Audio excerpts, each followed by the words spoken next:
DNA मित्रों, बांग्लादेश में भारत विरोधी कट्टरपंथी उस्मान हादी की मौत के बाद इमरजेंसी जैसे हालात हैं। हादी की हत्या को मुद्दा बनाकर वहां भारत विरोधी प्रदर्शन हो रहे हैं। हादी की हत्या के नाम पर हिंदुओं के खिलाफ हिंसा की जा रही है और यूनुस सरकार हाथ पर हाथ धरे बैठी तमाशा देख रही है। लेकिन अब हादी की हत्या पर सबसे बड़ी गवाही सामने आई है।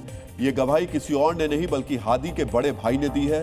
हादी के भाई उमर बिन हादी ने इस हत्या के लिए यूनुस सरकार को जिम्मेदार ठहराया है। आज आपको हादी की हत्या पर उसके भाई का बयान बहुत ही ध्यान से सुनना चाहिए। आपने उस्मान हादी की हत्या करवाई और आप चुनाव टालने की कोशिश कर रहे हैं। आप मेरे भाई की हत्या के लिए जिम्मेदारी से भाग नहीं सकते। आपको भी इंसाफ का सामना करना पड़ेगा।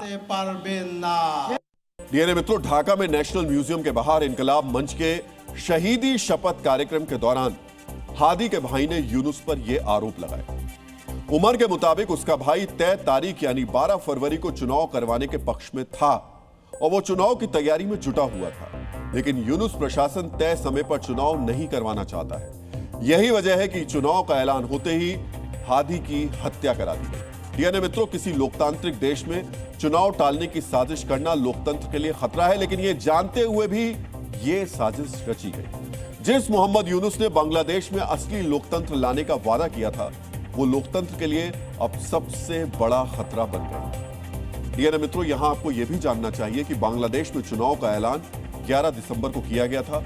उसके अगले ही दिन यानी 12 दिसंबर को उस्मान हादी को गोली मार दी गई। इसके बाद बांग्लादेश में भारत विरोधी प्रदर्शन शुरू हो गए। 18 दिसंबर को सिंगापुर के अस्पताल में उस्मान हादी की मौत के बाद हालात और बिगड़ गए। यानी चुनाव की घोषणा के एक हफ्ते के भीतर ही बांग्लादेश अराजकता की चपेट में आ गया। अराजकता फैलाई इसीलिए गई ताकि बांग्लादेश में चुनाव टाला जा सके और यूनुस गद्दी पर बैठे रहे। डीएनए मित्रों, उस्मान हादी के भाई ने यह चेतावनी भी दी है कि अगर इंसाफ नहीं मिला तो एक दिन यूनुस को देश छोड़ना पड़ेगा। हादी के हत्यारों की गिरफ्तारी के लिए इनकलाब मंच ने यूनुस प्रशासन को 30 दिन का समय दिया है। हादी की हत्या के लिए मोहम्मद यूनुस से लेकर बांग्लादेश के कट्टरपंथी तक भारत को जिम्मेदार ठहरा रहे हैं। हादी की हत्या को बहाना बनाकर भारत विरोधी नफरत फैला रहे हैं, हिंदुओं की हत्या कर रहे हैं। लेकिन उसी हादी का भाई दुनिया के सामने आकर कह रहा है कि असली गुनहगार सरकार में बैठे लोग। डीएनए मित्रों, यहां आपको यह भी जानना चाहिए कि हादी की मौत के बाद यूनुस सरकार का भारत विरोधी प्रोपेगेंडा ऐसा था कि हादी की बहन भी इसमें फंस गई। वो हादी की हत्या के लिए भारत और आवामी लीग पर आरोप लगा रही थी।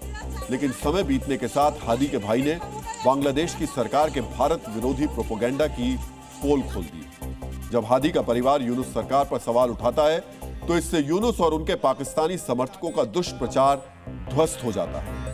हादी के भाई की गवाही ने यूनुस के नैरेटिव की अब पोल खोल दी। हादी की हत्या को लेकर इससे पहले बीएनपी की नेता नीलोफर चौधरी ने भी सवाल उठाए थे। नीलोफर के मुताबिक हादी पर गोली चलाने वाला आरोपी फैसल करीम मसूद को हाल के महीनों में 2 बार जमानत दिलवाई गई थी।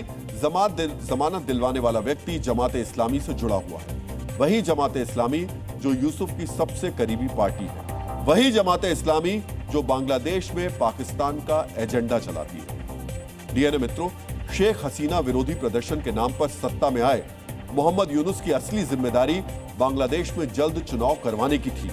लेकिन वो सब कुछ भूलकर एक चुने हुए प्रधानमंत्री की तरह व्यवहार करने लगे। उन्हें डर था कि चुनाव के बाद सत्ता छिन जाने पर वो पाकिस्तान के समर्थन में एजेंडा नहीं चला पाएंगे। यही वजह है कि वो चुनाव कराने के बदले उसे टालने की साजिशों में लगे। सेना प्रमुख वकार उस जमा के दबाव की वजह से 16 महीने बाद उन्हें चुनाव की याद तो आई, लेकिन चुनाव की तारीख का ऐलान होते ही साजिशें भी शुरू कर दी। चुनाव टालने के लिए उन्होंने हादी की हत्या का सहारा लिया। इस मकसद को पूरा करने में पाकिस्तान की खुफिया एजेंसी आईएसआई ने यूनुस की मदद की। यूनुस को मालूम था कि उस्मान हादी भारत विरोधी है और उसकी हत्या से लोगों में भारत विरोधी भावनाएं भड़केंगी। लेकिन हादी के भाई ने यूनुस की साजिशों का पर्दाफाश सबके सामने कर दिया।